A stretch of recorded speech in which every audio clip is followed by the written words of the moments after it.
Всем доброй ночи. Итак, дорогие друзья,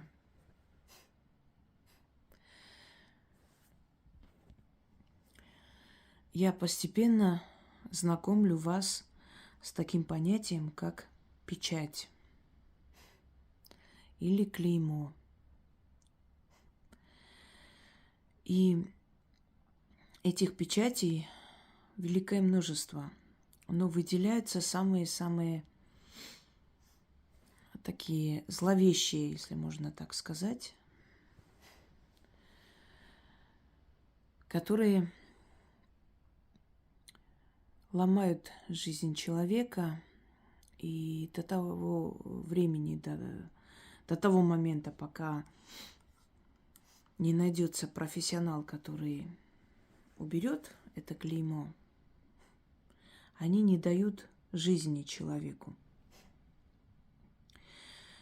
И если вы хотите ознакомиться с этими лекциями печати, то набираете печати «Ведьмина изба», и выходят все мои лекции касаемо печати. Может, кому-то интересно, может, кто-то узнает себя или кого-то из близких. Кроме печати существуют еще определенные понятия, например, как упыри, которые среди нас находятся,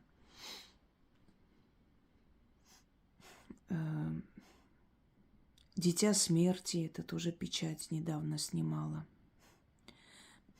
печать Каина. Большое количество печатей, с которыми люди приходят. И чаще всего приходят с печатями. Потому что в наше время очень мало профессионалов, действительно, которые могут и умеют наводить такие порчи и проклятия, что просто очень трудно снять. Как правило, основное количество тех людей, которые выдают себя за ведьм, даже понятия не имеют, что это такое. Они просто прочитали книги, некоторые из них имеют большую команду, такую команду менеджеров, знаете, помогающих им в своем деле. Такие продюсеры, помощники, кто-то делает качественные фотографии, кто-то находит нужные темы. Одним словом, коммерция. Если посмотреть книги этих людей, это все слизано оттуда, отсюда. И очень многое у меня, естественно. Абсолютно примитивные детские считалки в виде заговоров, якобы. Такие заговоры может придумать и ребенок 8 класса, поверьте мне, и получше придумает. Коммерция, собственно говоря. И поэтому, понимая это все, знаешь, что в наш век редко кто может действительно навести. Я встречала такие работы, очень сильные работы, волосы встают дыбом. Но это очень сильные мастера, и мало кто знает о них даже. Это уже пожилые люди, как правило, уходящее поколение. Понимаете, когда мы говорим, эпоха уходит, в наш век эпоха уходит не только эпоха театра, писателей, политиков, еще и ведьм. У нас немного пустой век получается.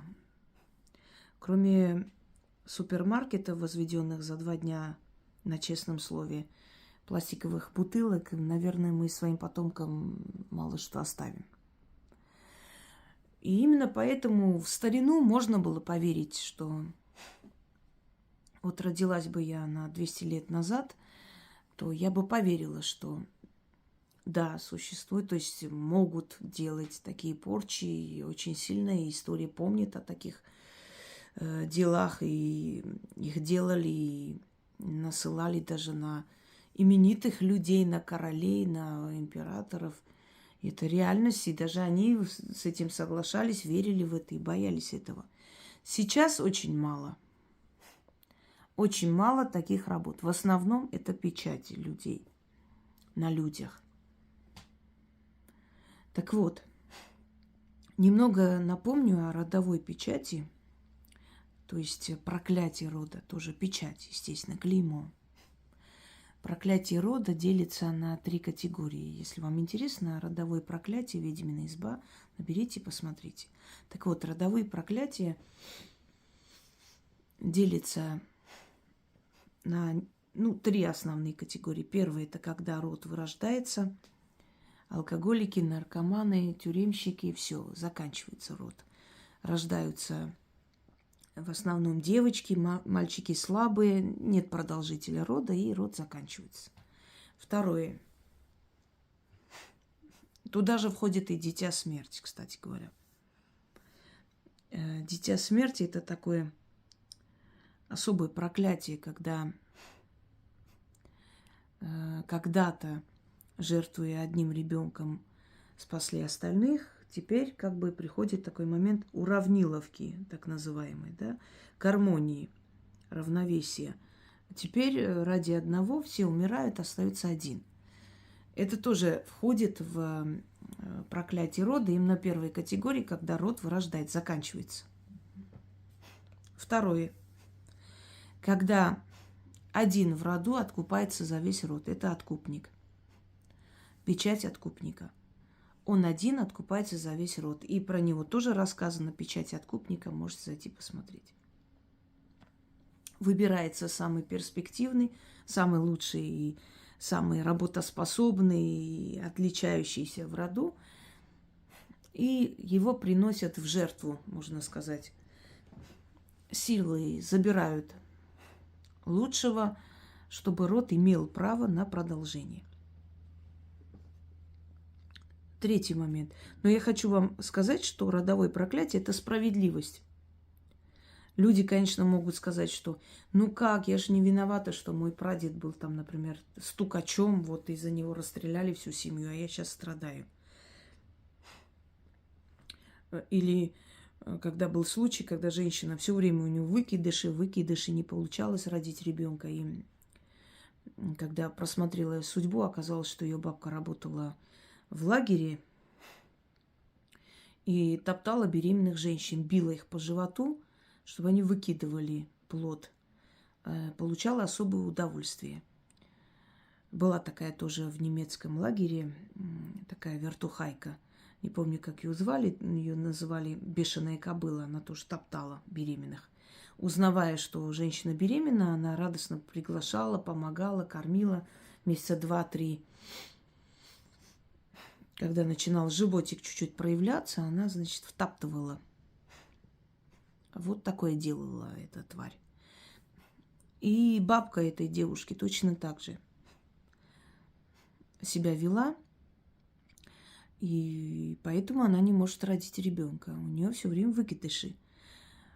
То есть мироздание, природа справедливо вот так вот через поколение одного найдет, потом еще через поколение наказывает периодически именно тем самым преступлением, которое совершал их предок.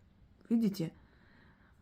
Поэтому, с одной стороны, она не виновата, что ее бабка была такой тварью, но с другой стороны, мы отвечаем за своих предков, а наши потомки ответят за нас.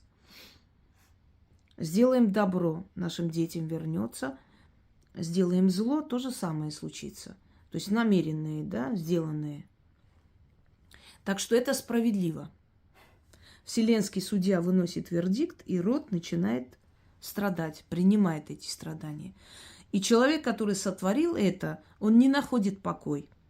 Он остается между мирами, он видит, наблюдает, что происходит с его семьей, детьми, потомками, но не может ни предупредить, ни помочь. Вот это и есть его ад, и его мучение. Так что подумайте, прежде чем делать гадости. Теперь. И третье. Когда достигают возраста своего предка, в том возрасте, в котором он совершил это преступление,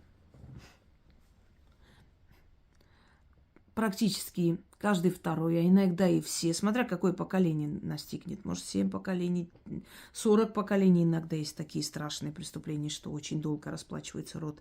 Но, как бы там ни было, достигают возраста их предка и начинают все страдать. Либо умирают, либо еще что-нибудь случается.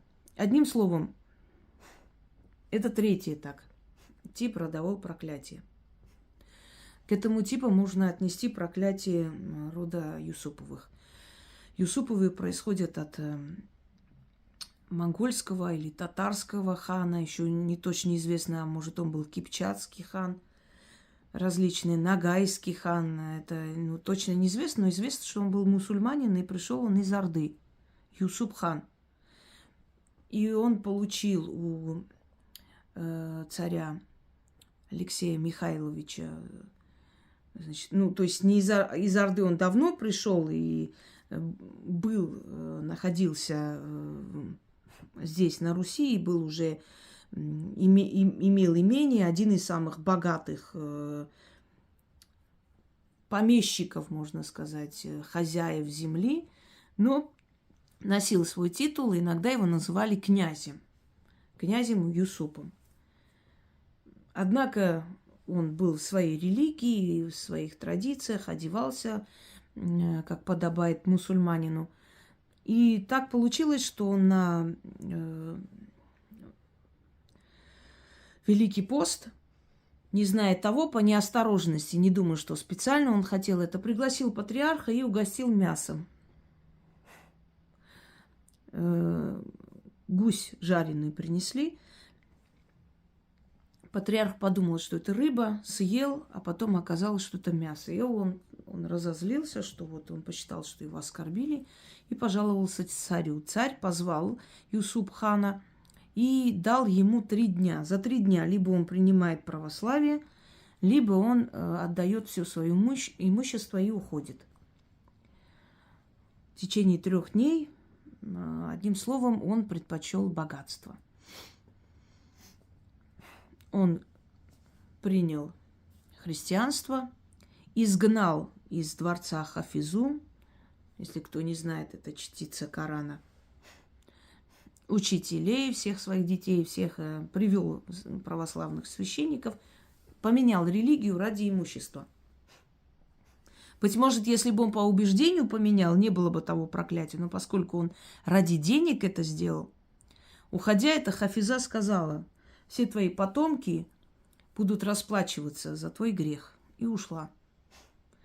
И вот действительно Юсуповы то умирали, то болели, то пропадали без вести. Именно вот в том возрасте, в котором их предок совершил это преступление. А их предок был молодой, где-то 25, вот так вот, до 30 лет ему было. И в этом возрасте у Юсуповых основное количество мужчин погибали, умирали, или, собственно говоря, там у них начиналось страшное. Постепенно род стал вырождаться. Немного ослабило хватку это проклятие, и у дочерей выживали сыновья уже. Так что последний вот Юсупов, который вы знаете, Феликса Юсупова, на самом деле по материнской линии Юсупов. Последней осталась его мать, наследница имущества Юсуповых. И чтобы фамилия не пропала, она дала свою фамилию сыну Феликсу. Это по дочерней линии уже развиваются Юсуповы. Уже не те Юсуповы, которые, собственно, по отцовской ветке шли. Это уже другие Юсуповы. Просто они наследники имущества, да, материнского имущества.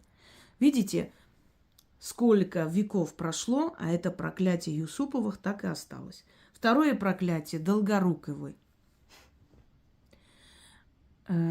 Долгоруковы, первое преступление против Долгоруковых было совершено Иваном Грозным, когда он 16-летнюю или 15-летнюю княжну Долгорукову взял в жены. Наутро открылись ворота дворца, и люди увидели следующую картину. Шла повозка с лошадьми. В этой повозке в санях с путанными волосами, избитая, лежала княжна Долгорукова с закрытым, значит, ртом, связанные. За коляской этой шли опричники царя, Иван Грозный, и они дошли до пруда, где заранее было открыто, то есть прорубь, пробурили эту прорубь, открыли на льду. И укололи лошадей, они с ржанием упали в эту прорубь и потащили с собой эти сани к княжной Долгоруковой. Царь объяснил это тем, что та не смогла, значит, окропить ложе царя кровью невинности. Мол, у нее был мужчина до свадьбы. Конечно же, в те строгие времена это было невозможно. Либо Грозному она не понравилась, и он решил избавиться от нее, либо она от природы была не способна это сделать, потому что есть женщины, у которых девственное плево, значит, разрывается только при рождении ребенка. На Кавказе есть такая веселая традиция, когда на следующий день они простыню идут проверять и видят, что там крови нету, и она клянется, что он первый, то начинает весело и радостно возить ее по гинекологам, чтобы те подтвердили. Так возили мою одноклассницу. Она на самом деле была невинная девушка, на самом деле так, но ее напугали, кинули в подвал с крысами, избили, потом начали возить по этим гинекологам. И в одном месте свекровь увидела, что гинеколог что-то, либо ей показалось, что они там друг другу какие-то знаки делали, и она сказала: я этому не верю, врачу, пошли к другому. Короче говоря, врач сказал, что, непонятно, либо она далеко расположена, опять не поверили. И когда ее хорошо избили, она сказала, что со всеми была, со всеми соседями, друзьями, там назвала всех одноклассников. И дальше осталась жить и родила им детей. И в итоге, конечно, разводом закончилось. Я, конечно, была поражена, что после такого скотства ее там оставили братья. Это их дело. Наверное, ждали, пока родит 5 детей, тогда привезут. Так и случилось. Отвлеклись от темы. Так вот, Долгорукова первая была убита Иваном Грозным. Вторая. Михаил Федорович выбирал невест и выбрал княжну Долгорукую, первую, до своей жены Евдокии. Понравилась она ему. Но не понравилась царственной матушке Марфе, монахине, инокине Марфе, которая приказала так затянуть ей волосы, прическу, что той стало плохо, она упала в обморок. Тут же пошел слух о падучей болезни, этого очень сильно страшно боялись, это эпилепсия. И их сослали всех, долгоруких, на севера. И с тех пор было сказано, что любой царь из династии Романовых, тогда Рюриковичи, потом Романовы, который свяжется с Долгорукими, понесет очень страшное наказание, потому как один раз они уже были в судьбе русских царей и не принесли ничего хорошего, счастья не принесли. Второй раз связались с Долгоруковыми, когда был Петр II, внук Петра Великого, малолетний Петр, которого после свержения Голиафа Меньшикова, Александра Даниловича, одним словом, воспользовавшись тем, что он некоторое время болел, усилилось влияние на Петра II Долгоруких, братьев Долгоруких, они все богатые, знаменитые, именитые, сильные люди. Они прямо окружили, облепили, и всеми силами, когда он уже вышел из этого состояния, впал в опалу, его сослали в Сибирь, где он, собственно, и закончил свои дни вместе с женой и детьми. И Долгорукие решили повенчать с Екатериной Долгорукой. Она была намного старше. Петра II, но это не помешало. Петр II заболел оспой, и уже на смертном одре Долгорукие любыми способами попытались, значит, завершить венчание. Но не получилось. Вмешался туда воспитатель царя Остерман, хитрый немец. И как-то он не дал этому случиться, но составили ложное завещание, якобы он оставляет все свое наследие государине невесте Екатерине Долгоруковой. Однако, когда Анна Иоанновна воцарилась, ей это все преподнесли, она это все разорвала, и их сослали, Долгоруких, всех. Берон там содействовал этому всему.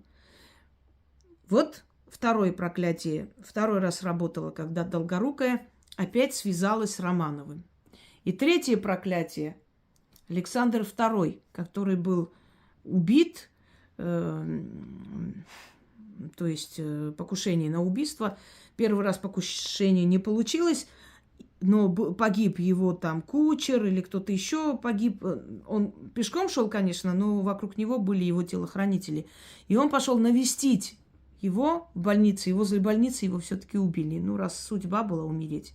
Так вот, он связался с Екатериной, опять же Екатериной Долгоруковой. Она стала его морганической женой после смерти его супруги. Родила детей, до этого родила еще. Они бегали прямо над головой царицы. Он привел и поселил наверху. Он хоть и, может быть, как государь был великий человек, но как мужчина был подлый. Он связался с Долгоруковой, и все начали шептаться, что плохо это все закончится. Долгоруковой приносит очень большое несчастье Романовым. Собственно говоря, что и случилось через несколько лет, его убили. Вот, друзья мои, вот такие существуют различные родовые проклятия, о которых мы с вами говорили. И родовые проклятия на одиночество, родовые проклятия на то, чтобы дети, рожденные, были больны, в конце концов, род вырождался. Об этом я обсуждала. Еще раз откройте, пожалуйста, значит, печати «Ведьмина изба», чтобы я по новой все это не объясняла. Их очень много, этих лекций. Теперь мы с вами говорим о таком понятии, о таком родовом проклятии, как родовуха бездомница. Что это такое? Вот смотрите. Люди вечно лишаются дома. У их семьи нет дома. Они все время скитаются. Вот поехали они там всей семьей жить в какую-то страну. Через некоторое время там начался конфликт, начали выгонять этот народ, не хочу называть. Люди все бросили, убежали в другую страну. Проходит некоторое время, что-то там случается, приходится, значит, закладывать эту квартиру или дом, неважно, продать. Что-то случилось, надо спасти себя, может быть, долг отдать, может, кто-то заболел, вылечить, опять без дома. Вот они работают, опять создают дом. Сгорел дом. Работают, создали дом. Наводнение случилось. Едут дети зарабатывать на дом, купили квартиру. Что-то случилось, дом рухнул или там обманули. Оказалось, что это место незаконное. Пришли, всех сослали, и вот ходите по судам и доказывайте. То есть семья постоянно бездомная. Не получается. Накопили на дом, нарвались на мошенников, обманули. Накопили на дом, залетели там цены, не смогли купить, эти деньги пришлось на что-то другое потратить. Накопили на дом, что-то в семье страшное случилось, там сына сажают, взяли, продали, чтобы спасти. И так до бесконечности. Этим людям не дают иметь свой собственный дом. Это называется родовуха бездомница. Почему так происходит? Потому что предок либо сделал подлость, сжег чей-то дом, люди остались без дома,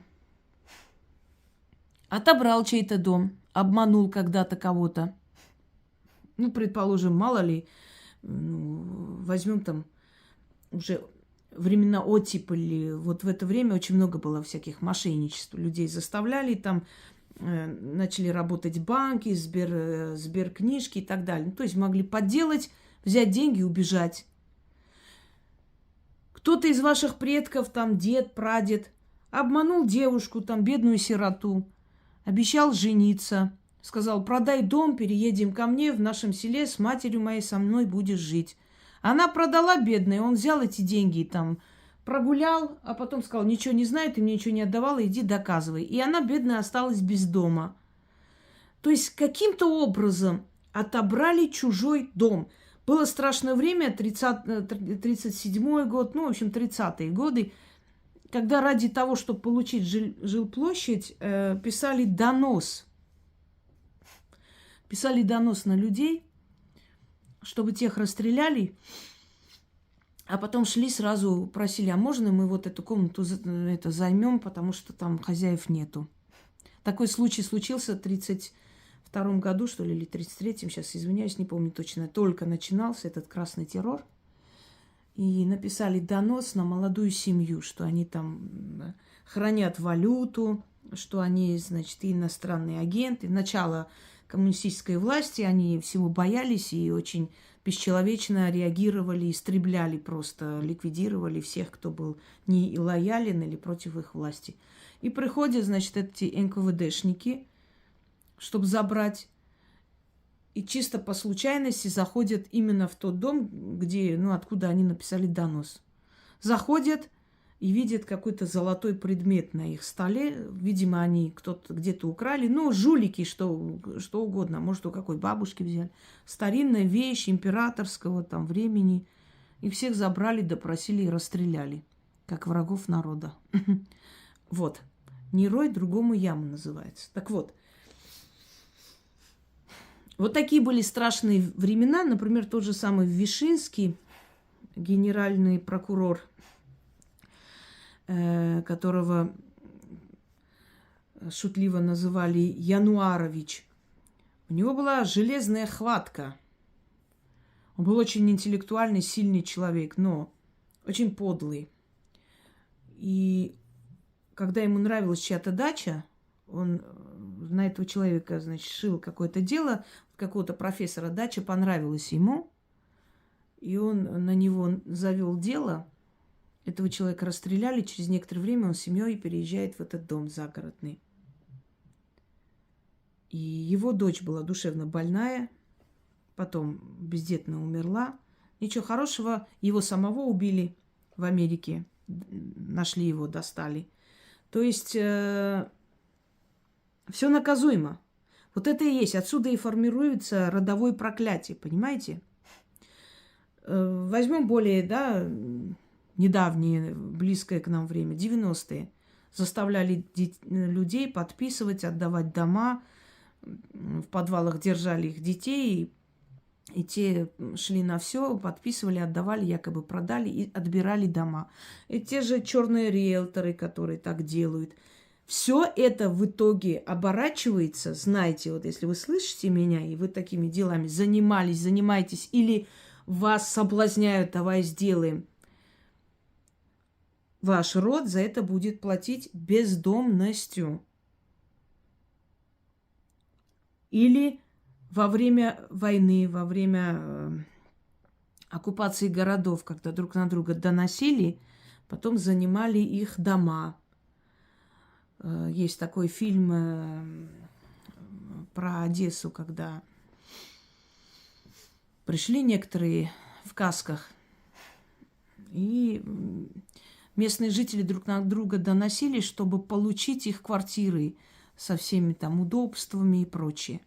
Так вот, дорогие друзья, если ваша семья, и вы в частности, уже будучи в таком нормальном возрасте, бальзаковском, 40 и за 40, еще не имеете своего дома, задумайтесь над тем, почему так получается.